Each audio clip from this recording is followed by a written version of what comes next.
රාජ්‍ය භාණ්ඩාගාරය විදේශීය රටවල ණය ආපසු ගෙවීමේදී ඩොලර් මිලියන 2.5ක වංචාවක් සිදුවීම පිළිබඳ කතාවේ කවුරුත් මතු නොකරන ප්‍රශ්න 8ක් අපිට මතු කරන්න තියෙනවා.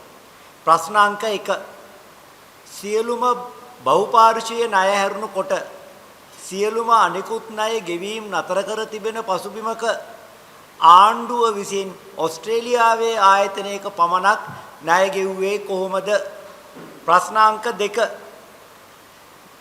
මේ ණය ගෙවන අවස්ථාවේ තුන්වන පාර්ශ්වයකට මුදල් ගැනීමේ අවදානමක් තිබෙන බවට ශ්‍රී ලංකා මහ බැංකුව විසින් අනතුරු ඇඟවීමක් කර තිබියදී එය නොසලකා කටයුතු කළේ කවුද?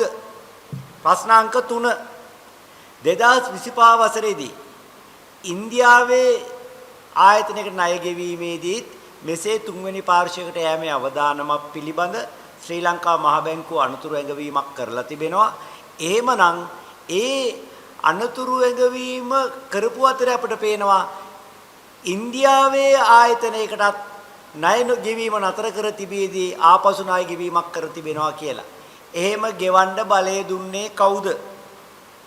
ඊළඟට මෙතන මේ හැකරුන් ගගා ඇත්ත කතාව වසා දාන්න උත්සාහ කරාට මෙතන හැකරුන් විසින් හැක් කිරීමක් සිද්ධ වෙලා නැහැ. මෙතන වෙලා තියෙන්නේ ණය ගෙවන ආයතනයේ ගිණුම් අංකය මාරු කරලා විද්‍යුත් තැපෑලෙන් එවපු තොරතුරක් අනුව වෙනත් අංකයකට මුදල් ලැබීමක්.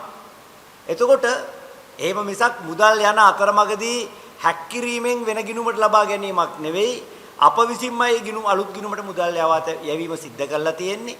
එහෙමනම් මුදල් ලැබෙන ගිණුම් අංකය වෙනස් කිරීම අනුමත කළේ කවුද? ඒ ඇයි? ඊළඟ ප්‍රශ්නේ තමයි පස්වෙනි ප්‍රශ්නේ මෙතරම් බරපතල වංචාවක් ආණ්ඩුව මෙතරම් කාලයක් සංගවාගෙන සිටියේ ඇයි? විපක්ෂය හොයලා රටට කියනකම් ආණ්ඩුව මී කිව්වේ නැහැ. ඒ විතරක් නෙවෙයි මේ පිළිබඳ විගණකාධිපතිතුමාට දැනුම් දුන්නාද? නොයේසේනම් ඒ ඇයි? ප්‍රශ්නාංක 7 විගණකාධිපතිවරයාට දැනුම් දීම පැහැර හැරීම සම්බන්ධයෙන් ප්‍රධාන ගණන් තැබීමේ නිලධාරියා ලෙස අමාත්‍යාංශ ලේකම්වරයා වගකීම බාර අරගෙන ඉල්ලා අස්වෙන්නේද? නොයේසේනම් ඒ මන්ද? 8වන අවසාන ප්‍රශ්නය රටේ මූල්‍ය පාලනය බාර වෙලා තියෙන පාර්ලිමේන්තුවට මෙවැනි සිදුවීමක් විසිදුවාම මුදල් අමාත්‍යවරයා විසින් මේ පිළිබඳ පාර්ලිමේන්තුව දැනුම්වත් කළ යුතු තිබුණා. නමුත් මුදල් අමාත්‍යවරයා වන ජනාධිපති අනුර දිසානායක මැතිතුමා ඒ වගකීම පැහැර හැර තිබෙනවා. එසේනම් මුදල් පාලනය කරන පාර්ලිමේන්තුවෙන් මේ වංචාව සැඟවීම පිළිබඳ වගකීම බාර අරගෙන අනුර දිසානායක ජනාධිපතිතුමා මුදල් අමාත්‍ය ධූරයෙන් ඉවත් වන්නේද? නොයේසේනම් ඒ මන්ද? මේ ප්‍රශ්න 8ටම ආණ්ඩුව වහාම පිළිතුරු ලබා දෙයි කියලා අපි බලාපොරොත්තු වෙනවා. ඇත්තෙන්ම කලින් අපි සඳහන් කරපු ආකාරයට හැකරුන් ගැන කියලා කතාව වහන්න ඇදුවත් භාණ්ඩාගාරයේ තුලදී චේතනාන්විතවම ගිණුම් අංක මාරු කරලා මුදල් වෙනතකට යොමු කරලා තිබෙනවා. ඒ ක්‍රියාවලිය සිද්ධ වෙන්නේ මාලිමා ආණ්ඩුව බලයටපත් වීමට පෙර මෙවැනි සිද්ධියක් අපිට වාර්තා වෙලා නැහැ. ඒ නිසා මේ ගිණුම මාරු කර යවුව ගිණුම පැලවත්තේ ගිණුමක්ද කියන සාධාරණ සැකය ඕනෑම තාර්කික මනසකට ඇති වෙනවා. එතකොට දැන් ඔබතුමා කියන විදිහට දැන් මේක යම් කිසි විදිහක මේ කියන්නේ වැරදීමක් වෙලා නැහැ. හිතාමතාම යම් කිසි විදිහක කෙනෙකුට පැවරීමක් කළා කියලා ඔබතුමාලා චෝදනා කරන්නේ. විශේෂයෙන්ම අපිට පේනවා මේ බැංකු ගිණුම අපි මෙතෙක් මුදල් ගෙවමින් තිබුණු බැංකු ගිණුම වෙනුවට වෙනත් බැංකු ගිණුමකට මුදල් ගිහිල්ලා තියෙනවා. බැංකු ගිණුමක මාරු කරන එක ඉබේ වෙන්න බෑනේ. ඒක නිලධාරීන් විසින් අනුමත කරන්න ඕනි. අලුත් ගිණුම් අංකයක් කෙව් බව නිශ්චිතව තහවුරු කරගන්න ඕනි. ඒ තහවුරු කිරීම වෙලා නැතිනම් එහි වගකීම ප්‍රධාන ගණන් තැබීමේ නිලධාරියා ලෙස මුදල් අමාත්‍යාංශ ලේකම්වරයා බාරගත යුතුයි. ඒ වගේම හොරහිතක් තිබෙන්න මේක මෙච්චර කල් සංගවගෙන හිටියේ. ඉතින් පාර්ලිමේන්තුවෙන් මේක සැඟවීමේ වගකීම මුදල් ඇමතිවරයා ලෙස ජනාධිපති අනුර දිසානායක මැතිතුමා බාරගත යුතුයි. දැන් මේක යම්කිසි පාර්ශවයකට නතු වෙලා මේ මුදල් නැවත ලබා ගැනීමේ හැකියාවක් තියෙනවා කියලා කියනවා. අපි දැක්කා අපේ ප්‍රතිචාර සංසදයේ. එහෙම ලබා ගැනීමේ හැකියාවක් තිබුණොත් මේක ගැටලුවක් නෑ නේද?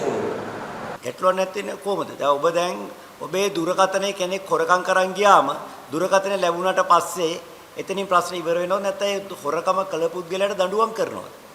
ඒ දෙකම සිද්ධ. එහෙම නොකළොත් අනාගතයේදී මෙවැනි ගනුදෙනු වෙන්න පුළුවන්. මේ හෙලිදරව් වුණේ එකයි. මෙවැනි තවත් ගනුදෙනු කීයක් සිදු වෙලාද කියලා කවුරුවත්ම දන්නේ නැහැ. මේ සම්බන්ධයෙන් දැන් අපි දැක්කා විවිධ පාර්ශ්ව පොලිසිය මොස්තාය පැමිණිලි කිරීම කළා. සියයට පැමිණිලි කරන බලාපොරොත්තු ඔබතුමාලා පක්ෂයක් විදිහට මේ සම්බන්ධයෙන් ගන්න තීරණය කුමක්ද? අපි හොරාගේ අම්මගෙන් පේන අහන්නෙත් නැහැ. හොරාගෙන් පේන අහන්නෙත් නැහැ.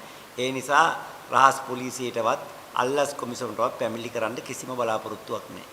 දැන් මේකේ මේ අමාත්‍යවරයෙක් සිටලා ඉන්න තමයි නැවත මොහොත ලේකම් විදිහට මේපත් වුණාට පස්සේ මේ සිද්ධිය වුණා කියන චෝදනාව එල්ල කරන ඔබතුමාලා.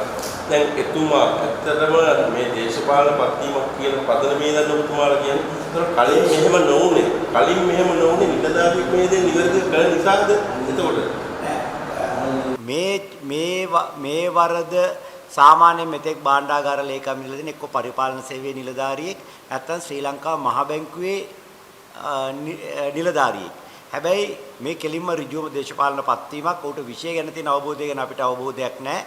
ඒ වගේම විෂය ගැන අවබෝධයක් තිබුණත් ඔහුගේ අනිකුත් කළමනාකරන හැකියාව පිළිබඳවත් ඒ වගේම අවංකභාවය පිළිබඳවත් අපට අත්දැකීමක් නැහැ. ඒ වගේමයි මාලිමාවේ ඇමතිවරු පෞගේ වසර එකමාර තුල හම්බ කරලා තියෙන මුදල් කන්දරාව දැක්කම මුළු රටම ඉදිරියේ ඒක අද දන්නවා. ඒවා දැක්කම අපිට ඉතින් මාලිමාවේ එතන ඉන්න එකම පුද්ගලයා වෙන භාණ්ඩාගාර ලේකම් දෙස නිතින්ම සැකේ යොමු වෙනවා. දැන් ඒ වගේම මේ මුදල් නියෝජ්‍ය අමාත්‍ය අනිල් ජයන්ත මහත්මයා අද මාත් ප්‍රකාශ කළා කියනවා මේ සම්බන්ධව රටහමුවේ එලි කරේ නැත්තේ ඒ පරීක්ෂණ කටයුතු වලට බාධාවක් වෙනවා. මොකද මේ වංචාකාරව අල්ලගන්න බැරි වෙන නිසා කියලා. අද මේ මධ්‍යම මේ ප්‍රතිවිකාශයේ බලුණා එනවා අද. මේ සගවාගෙන සිටියේ වංචාව කරපු අය අල්ලගන්න බැරි වෙන බවට ආණ්ඩුවෙන් කියනවා නම් එතුමන්ලගේ පච වැලට තවත් පචයක් එකතු වුණා කියන එක විතරයි කියවෙන්නේ.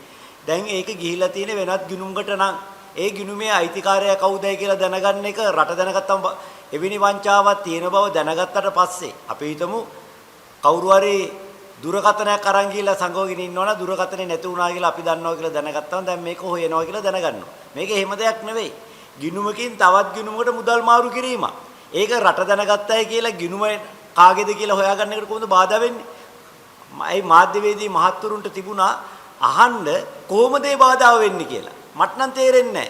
අර කිතුලට නැග්ග එක්කෙනා කිව්වා වගේ කතාවක් තමයි අනිල් ජයන්ත ඇමතුමත් කියලා තියෙන්නේ. දැන් මුදල් බලයේදී පාර්ලිමේන්තුව දැනුවත් නොකරන මේ දැන් මේ වැඩේ සිද්ධ වෙලා තියෙන්නේ. එතකොට මේක ඇත්තම පාර්ලිමේන්තුව දැනුවත් නොකිරීම සම්බන්ධයෙන් මේ සම්බන්ධයෙන් කතානායකවරයා විනය ක්‍රියාමාර්ගයක් ගත යුතු නොවේ. මම හිතන්නේ ඔය ප්‍රශ්නෙට මම කලින් උත්තර දුන්නා. කතානායකට විනය ක්‍රියාමාර්ග ගන්න බෑ. කරන්න පුළුවන් එකම දේ තමයි මුදල් ඇමතිවරයා ඉල්ලා අස්වෙන එක. මගේ 8 වෙනි ප්‍රශ්නේ තමයි මුදල් බලයේ තිබෙන පාර්ලිමේන්තුවෙන් මේ සැඟවීම පිළිබඳ වගකීම බාර අරගෙන මුදල් ඇමතිවරයා ඉල්ලා අස්වේද නොයසේ නම් ඒ මන්ද. ඉතින් මොකද වෙන විනය මොකද අර පාසල් වල විදුහල්පතිතුමා ශිෂ්‍යයන්ට දඬුවම් කරනවා වගේ විනය ක්‍රියාමාර්ග ගන්න කතානායකවරයාට බලයක් නැහැ. ඇමතිවරයා පාර්ලිමේන්තුවේ විශ්වාසය කඩ කරලා නම් පාර්ලිමේන්තුවේ ඉවත් විය යුතුයි. ඉවත් වුණත් නැත්තම් විශ්වාස භංග යෝජනාවක් ගේන්න පුළුවන්. ඉතින් විශ්වාස භංග යෝජනාව ගෙනාවම ඕන හොරෙක් රකින්න මාලිමාවේ සිග්නල් කණු ටික එසවෙන බව දන්න නිසා ඉතින් විශ්වාස භංග යෝජනාවකින් ඔහුව ඉවත් කරන්න බෑ. හැබැයි විශ්වාස භංග යෝජනාව ගෙනීමෙන් මේ කාරණේ සමාජගත වෙනවා. අපි දැක්කා මාලිමාවේ 153ක් අත උස්සලා බලශක්ති ඇමතිවරයාව රැක්කත් විවාදයේදී සමාජගත වෙච්ච කරුණුත් එක්ක ඇමතිවරයාට තවදුරටත් තනතුරේ ඉන්න බැරි වුණා. ඒ නිසා විවාදයෙන් දින්නත් තනතුරේ ඉන්න බැරි වුණා. මම මගේ යෝජනාව නම් විපක්ෂයේ මේ අවස්ථාවේ මුදල් ඇමතිවරයා වන අනුර දිසානායක මැතිතුමාට එරෙහිව විශ්වාස භංග යෝජනාවක් ගෙනා යුතුයි. asianmirror.lk